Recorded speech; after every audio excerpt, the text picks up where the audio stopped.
Are you searching for a way to unlock God's power in your life? Do you feel like you're on the edge of something more, but don't know how to access it? The truth is, connecting with the divine isn't about complex rituals. It's about simple, intentional shifts in your daily life. I've got 5 foundational steps that, if you practice them, just might change everything. First, start with gratitude. Before your feet even hit the floor, take a moment. Thank God for the breath in your lungs, the warmth of your bed. This isn't just about being polite. It's a profound spiritual discipline.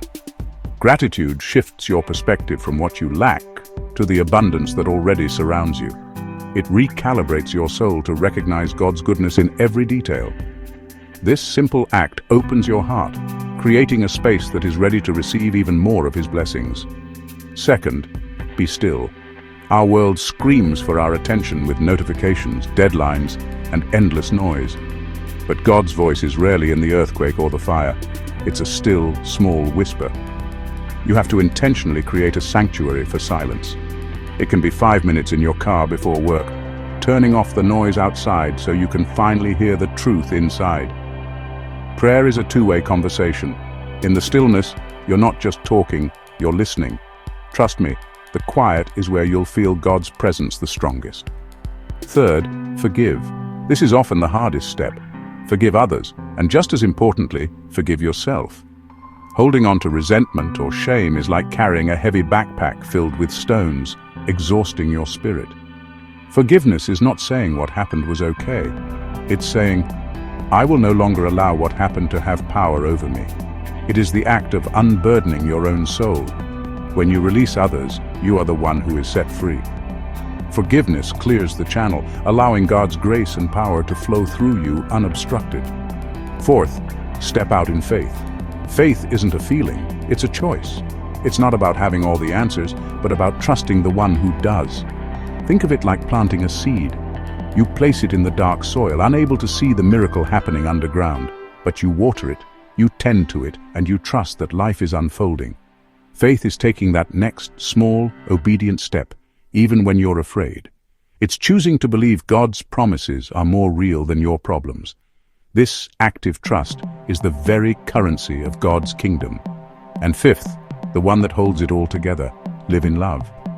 This is where God's power becomes visible. This isn't a sentimental feeling, it's love in action. It's patience with a difficult person, a kind word to a stranger, serving someone with no expectation of return. All the other steps lead to this. Gratitude softens your heart for love. Stillness lets you hear the call to love. Forgiveness makes space for love. Faith gives you the courage to love. When you choose to act in love, you become a conduit for God's own nature, bringing His healing and light to others. These are the keys: gratitude, stillness, forgiveness, faith, and love. Don't be overwhelmed. Just start with one. A single thought of gratitude, a moment of stillness, a small step of faith. Trust the process. God's power isn't something you earn. It's a wellspring already inside you. These practices are simply the key you need to turn, to unlock it, and let it flow through your life. Fourth, act with faith.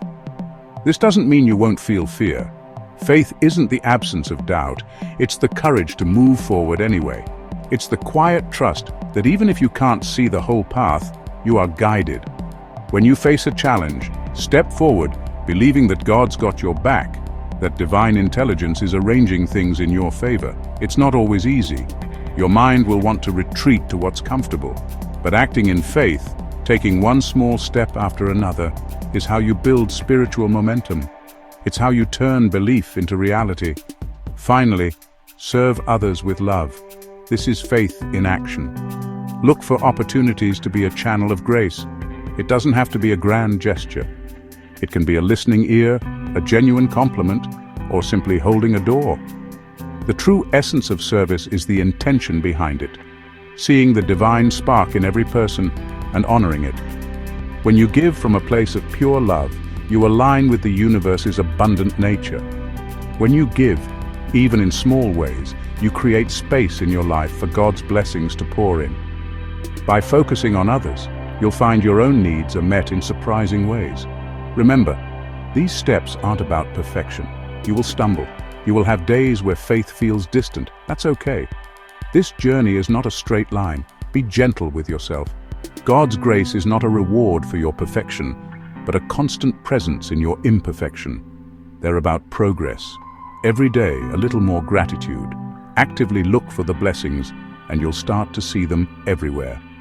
This practice rewires your mind for joy, a little more stillness. Just a few moments of quiet, away from the noise, to breathe and connect with the peace within. This is where you hear God's voice. A bit more forgiveness. This is liberating. Forgiveness isn't for the other person, it's for you.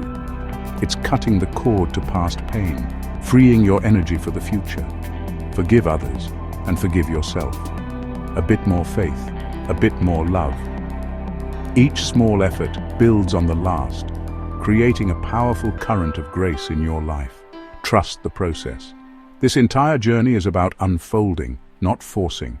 God's power is already inside you, an eternal flame waiting for your attention.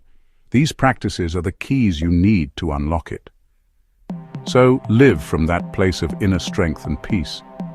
If this message spoke to you, don't just share it. Be the message. Be the person who brings a little more hope into someone's world today. Thanks for listening.